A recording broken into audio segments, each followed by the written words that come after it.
She walked onto the stage at Wembley Arena. 90,000 people were screaming her name. Not a rock star, not a politician, a woman selling cryptocurrency. They called her the crypto queen. She promised them the future. She promised them freedom. She promised them Bitcoin, but better. And they believed her. Every single one of them. $4 billion. Some estimates say 15 billion. Gone. And she vanished. Her name was Ruja Ignatova, born in Bulgaria in 1980. Her family moved to Germany when she was 10 years old. She was brilliant from the start. She studied law at the University of Constance in Germany, then a PhD from Oxford University, then a position at McKinsey, one of the most prestigious consulting firms on earth. On paper, she was everything. Educated, sophisticated, credible, and she used every single credential as a weapon. In 2014, Ruja founded OneCoin. The pitch was simple. Bitcoin had made early investors millionaires, but Bitcoin was complicated, too technical, too volatile, too exclusive. OneCoin would be different, easier to use, more stable, more accessible. The people's cryptocurrency.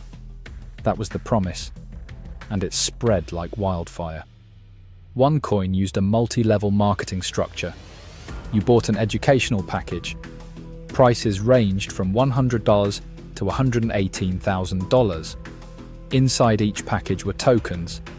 Tokens you could exchange for OneCoin. And OneCoin, Ruja promised, would only go up in value.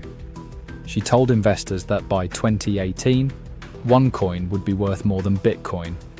People sold their houses. People emptied their retirement accounts. People borrowed money from family members, all to buy more OneCoin. The events were extraordinary. Ruja didn't just sell a product. She sold a movement. She sold an identity. At events across Europe, Asia, Africa, and the Americas, crowds of thousands chanted her name. She walked onto stages in designer gowns.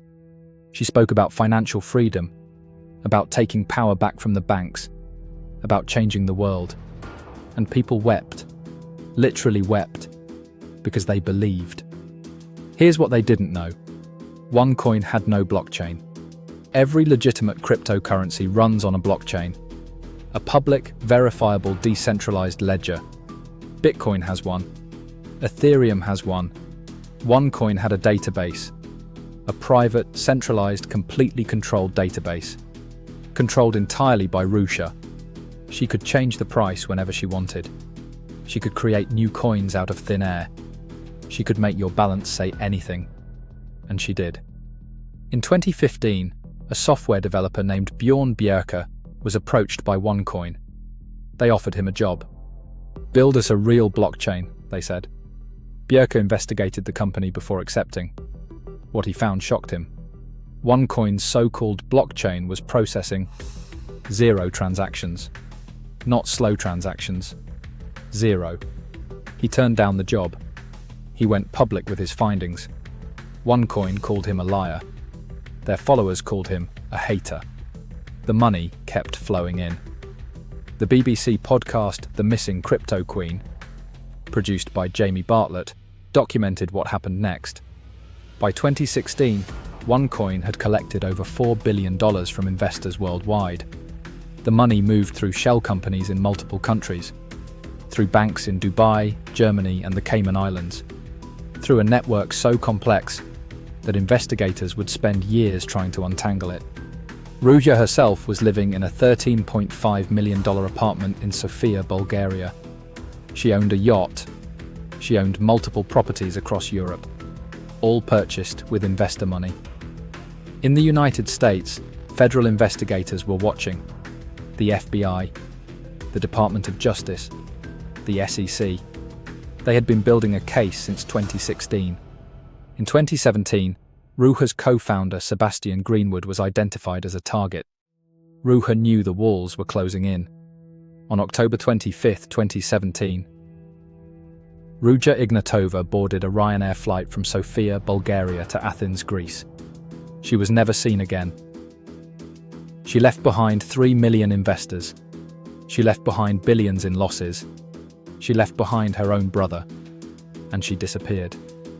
Her brother, Konstantin Ignatov, took over OneCoin after she vanished. He kept the scam running. He kept collecting money.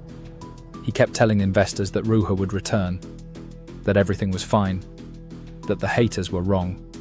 In March 2019, Konstantin was arrested at Los Angeles International Airport. He was charged with wire fraud and money laundering, facing decades in prison.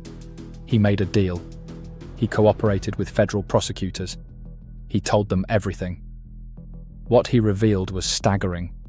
OneCoin had collected between $4 and $15 billion from investors. The exact number is still disputed, because the money moved through so many layers that even investigators couldn't trace all of it. Konstantin testified that Ruja had known from the beginning that there was no real blockchain, that the coins had no real value, that the entire thing was designed to take money from people and make Ruja rich. He also revealed something else. Before she disappeared, Ruja had been warned by someone close to her that the FBI was coming. The FBI has been searching for Ruja Ignatova since 2017.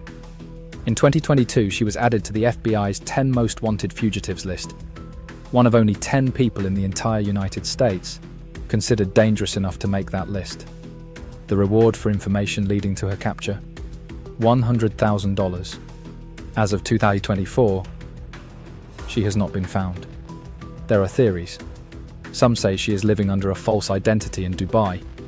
Some say she had plastic surgery and is unrecognizable. Some say she is being protected by powerful people. Some say she is dead. Nobody knows. Sebastian Greenwood, her co-founder, was arrested in Thailand in 2018. In 2023, he pleaded guilty to wire fraud and money laundering in a US federal court. He is awaiting sentencing. Konstantin Ignatov pleaded guilty in 2019. He was sentenced to time served in 2023, effectively released, in exchange for his cooperation with prosecutors. The victims, most of them have received nothing, not a single dollar back. Here's what makes this story different from every other fraud. Most scams target greed. They promise you something for nothing. And you know, somewhere in the back of your mind, that it's too good to be true. OneCoin targeted hope. It targeted people who had never had financial power. Farmers in Uganda who sold their land. Teachers in China who gave their life savings. Families in Germany who mortgaged their homes. These weren't greedy people. These were people who wanted a better life. And Ruja looked them in the eye and took everything they had. Here's my take.